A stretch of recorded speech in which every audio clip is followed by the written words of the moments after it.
আজকে বাঙালির এক ট্রেডিশনাল রান্না তেলকই নিয়ে আপনাদের কাছে এসেছি। গরম গরম ধোয়া ওঠা ভাত আর সাথে তেলকই কার না ভালো লাগে। তার আগে যে নতুন বন্ধুরা আমার চ্যানেলটাকে এখনও সাবস্ক্রাইব করেননি, আমার চ্যানেলটাকে সাবস্ক্রাইব করে দেওয়ার অনুরোধ তাদের কাছে রইল।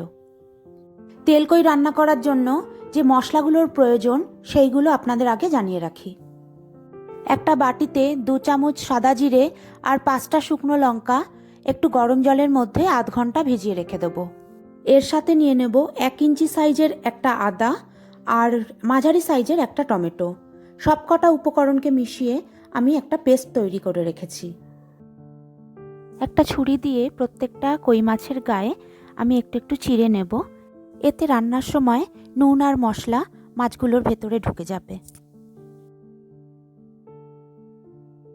আমি এখানে 4টে বেশ বড় সাইজের মাছ নিয়ে নিয়েছি।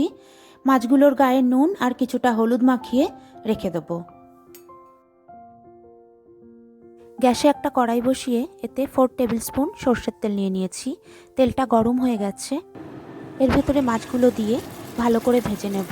সব মাছগুলো একসাথে দেওয়া যাবে না, যেহেতু মাছগুলোর সাইজ একটু বড়, তাই 2টো করে মাছ নিয়ে আমি একসাথে ভাজবো।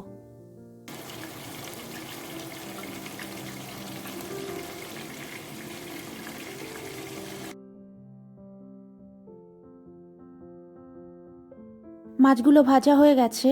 মাছগুলো আলাদা করে তুলে একটা অন্য পাত্রে রেখে দেবো। ওই তেলটার ভেতরেই নিয়ে নেব 1/4 টিস্পুন কালো জিরে। কালো জিরেটা একটু ভেজে নিয়ে তারপর যে মশলার পেস্টটা আমরা তৈরি করে রেখেছিলাম ওটা এর ভেতরে দিয়ে দেব।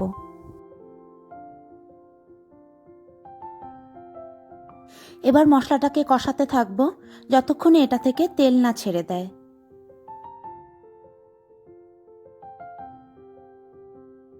এখন দিয়ে দেবো স্বাদ অনুযায়ী নুন আর 1/4 টিস্পুন হলুদ।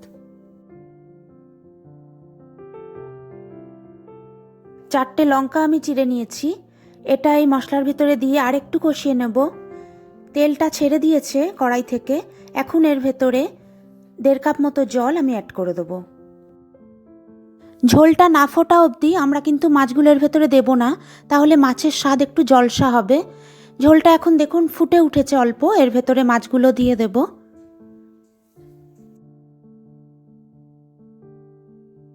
এই অবস্থায় গ্যাসে বসিয়ে ঝোলটাকে 5-7 মিনিট ফুটতে দেব। 5-7 মিনিট পরে ঝোলটা অনেকটাই শুকিয়ে যাবে। 7 মিনিট হয়ে গেছে, আমাদের রান্নাটাও প্রায় শেষ। আরও 2-3 মিনিট পরে এই ঝোলটা আরও শুকিয়ে যাবে, তখন গ্যাসটা বন্ধ করে দেব। গ্যাসটা বন্ধ করে আমি মাছগুলোকে একটা প্লেটে সার্ভ করে নিয়েছি। বাড়িতে রান্নাটা অবশ্যই ট্রাই করুন, আর আমার মতো এইভাবে গরম ভাতের সাথে খেয়ে দেখুন, ভীষণ ভালো লাগে। আমার রান্না যদি আপনাদের ভালো লাগে তাহলে লাইক করুন, আর ফেসবুক আর টুইটারে অবশ্যই শেয়ার করুন।